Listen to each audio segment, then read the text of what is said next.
broken. My mother given to marriage at the age of 13, and I was born when she was 14, and then dumped in the streets when I was about 6 or 7. Started living under a bridge as a small boy, and I became a drug addict at an early age of my life, and stabbed someone with a knife at the age of about 13. Joined the freedom fighters in Zimbabwe, and it was from there that I had to shout, "There's no God, there's no God." Communism was the only answer. The hatred for a white man began when I was so small, when I saw them beating my father. So this day when I was given this bomb to go and plant it, I had that passion to go and kill as many white people as I could. As we walked towards the bank, we saw this big, massive tent by the roadside. And it so happened that it was from South Africa. And anything from South Africa to us was a taboo because of the white people, the way they tortured black people. And there were about 2,000-3,000 people inside singing praises to God. But we got there, and I said, surround the tent in twos, every corner. And when I blow the whistle at 7 o'clock, throw the bombs inside, and I want every person inside to die. If one person escapes, I'll give you a gift of a bullet in your head. He said, okay, Steve, we'll do that.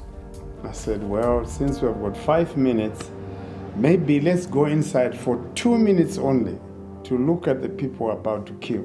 So we went inside with our weapons in the paper bags, sat right the last bench at the entrance like it was left for us. They were singing choruses, but my friends, we started singing out of tune to disturb the meeting. And one preacher came and touched my shoulder and said, please boys, keep quiet. And I pulled out my knife. I said, preacher, if you ever touch me, I'll kill you right now. And he left me. And all my gang turned towards me with shock of their life. And I said, what? Because they were surprised that I warned this preacher. I was that character. When I pulled out my knife, I would use it. When I took out my gun, I would shoot. But they were shocked to see that I'd warned this preacher. They invited a pretty girl from Soweto to share a testimony. And that girl put me off balance completely because she was gorgeous. But the more she shared the testimony, she was, shining with the glory of God. And then she invited another black evangelist, and this man stood up and read 2 verses. Romans 6 verse 23, for the wages of sin is death. And the next thing, I was under deep conviction, and I was crying like a little child. The whole tent looked backwards that this boy was crying. And I picked up my guns and my bombs and went forward. And that night was my turning point. As I was crying there, I said, Jesus, have mercy upon me.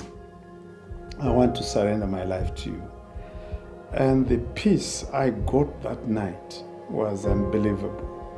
No language can ever explain the peace and the joy I experienced that night. And that was my first time as well to laugh. And following that, I went to the police to surrender myself. And after 8 hours, they say, if your Jesus has forgiven you, we forgive you too. And my new Bible, which I was given by a police officer, I didn't know how to read it, but I treasured so much. God, with a sense of humor, used a white man to adopt me. In spite of the laws at that time that no black people could live in the white area, you'd be arrested. So this man kept me for 15 years in spite of the laws, and helped me to transform me to be what I am today. So he was the one who gave me the surname Lungu. Many people ask me, which Bible college did you go? I said, well, I went to Golgotha.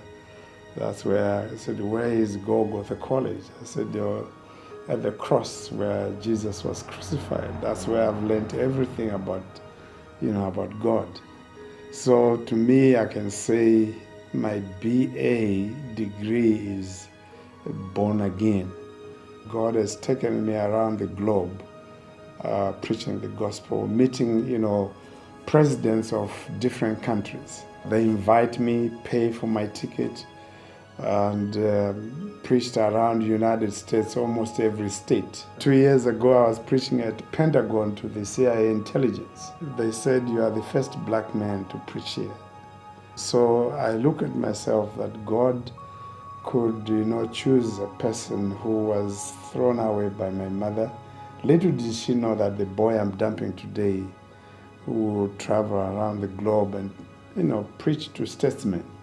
But, God picks up a nobody and makes you a somebody.